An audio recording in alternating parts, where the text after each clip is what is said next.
Extreme Foolishness TV here. This is where I talk about extreme foolishness. Today I'll be talking to you guys about the whole Chris Brown situation. For those who do not know, Chris Brown was accused of improperly doing it with a woman, and the woman filed a lawsuit against Chris Brown, accusing Chris Brown of Grape. So Chris Brown apparently had text messages between him and this woman. And let's just look at some of the text messages that he had right here. So apparently this woman was texting Chris Brown. Mind you, she accused Chris Brown of Grape. So these are some text message between her and Chris Brown. And Chris Brown is the blue, obviously. It looks like here. So I think she said, "You in LA?" He said, Chris Brown said, "Yup. Where you at?" She said, "Home. I live in Hollywood." She said, "Where? Let's link later today." "Okay, bet. Your place or mine?" He said, "Mine, probably." And let me get this mic on. She said, "LOL, okay, bet. You got E?" Well, you can Google E and know what E is. You know, E is that feel-good medicine. Streets, not the one you get from CVS. I didn't get to take it last time we met. So she already admitted that she didn't take any of the E medicine the last time they met. So Chris Brown was like, "No, there was my homies. I don't be getting lit unless my homies got it."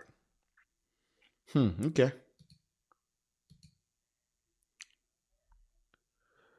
Then she says, "Okay, we can be chill tonight." Chris was like, "I'll try to find some." Then she texts, "What are you doing? What's up? I had some shit to handle yesterday." "Where you at right now?"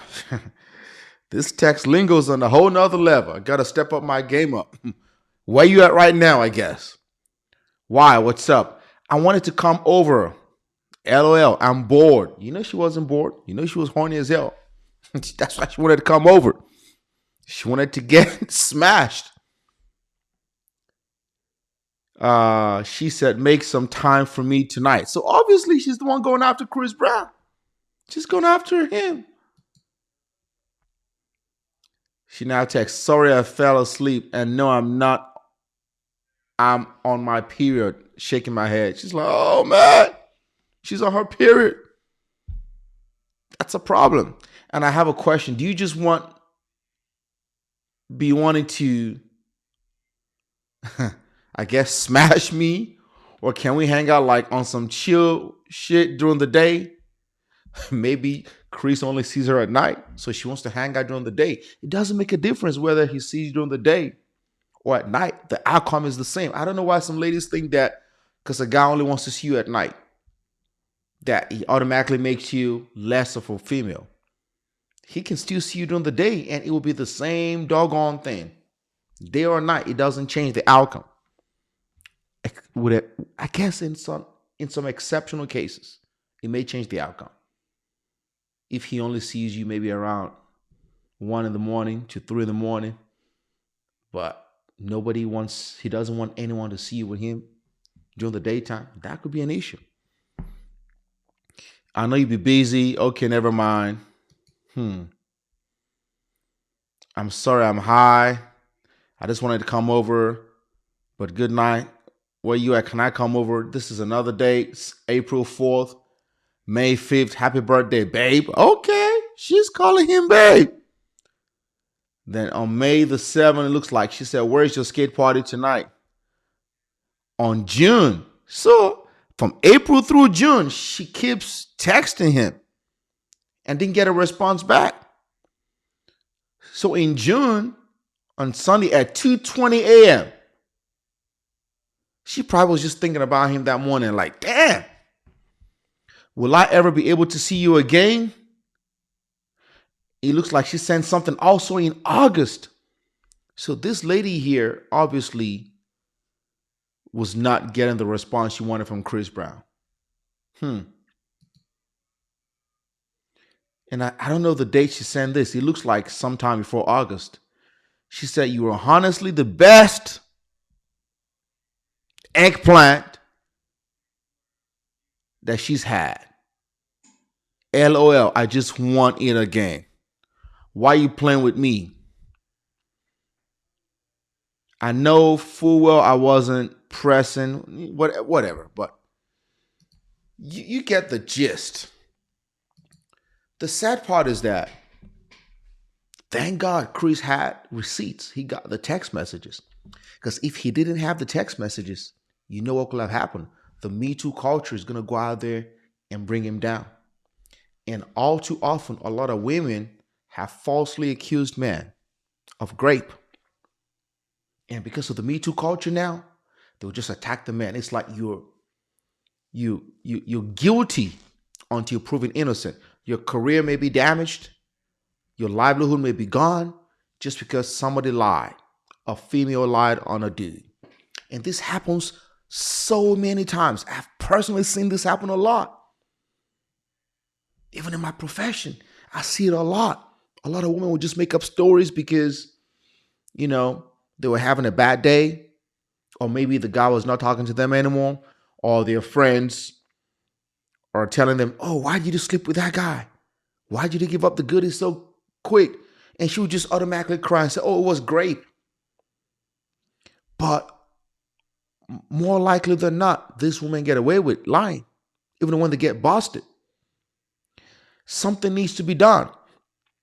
You can't just make up a story lie, mess up a man's life up. Sometimes they lose scholarships. They're kicked out of school. They're kicked out of their apartment. They lose their job. They can't get employment.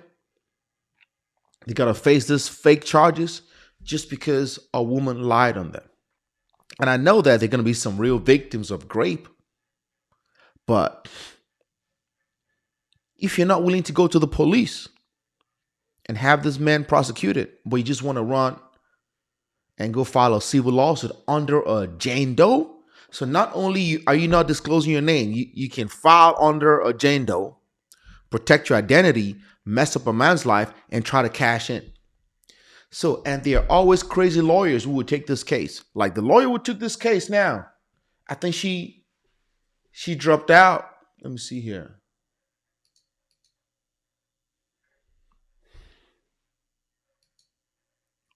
It says here, Chris Brown's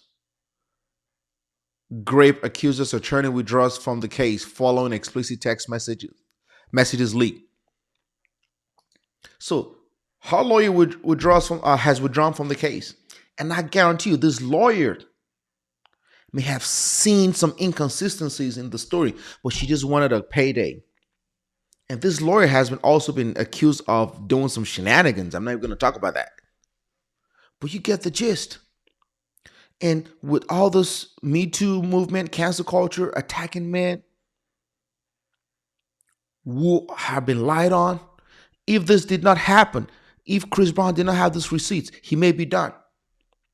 And these same women who have accused Chris Brown without even giving him any benefit, they're going to just go quiet. They're not going to go out there and say, "Oh, I'm sorry, Chris.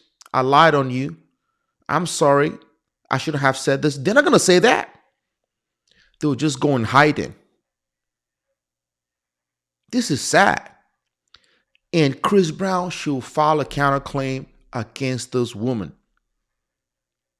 at least for malicious prosecution and for defamation. And I understand some people are going to say, "Well, she doesn't have that much money. It doesn't matter. Get a big judgment against her. If she has to go to bankruptcy court, let her go to bankruptcy court." There has to be consequences for this. You can't just wake up one day because you get ghosted by a guy and think that the next thing to do is to accuse him of grape. Or you can't just wake up one day and think that you're broke and dusty and you want to cash in and accuse a guy who got money. That's why if you do who has money, you got to be careful. You got to be careful. You got to have surveillance cameras in your homes. Not in the bedroom, but the surrounding home. Any interaction between you and a lady should be recorded. So that way, if she turns around and say, "Oh, you did something crazy, then you at least know how to defend yourself. Like this woman now, nobody knows her identity. I just hope Chris Brown goes after her and bankrupts her. And I hope she gets charged with some kind of fraud. This is pure fraud. At the very least, maybe insurance fraud.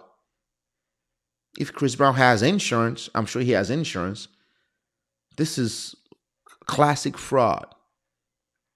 Faking an injury or an incident to cash in. Let me know what you guys think in the comments. Appreciate you guys for watching. This is some BS right here. Stay safe out there, my lovely people. And most importantly, say no to extreme foolishness.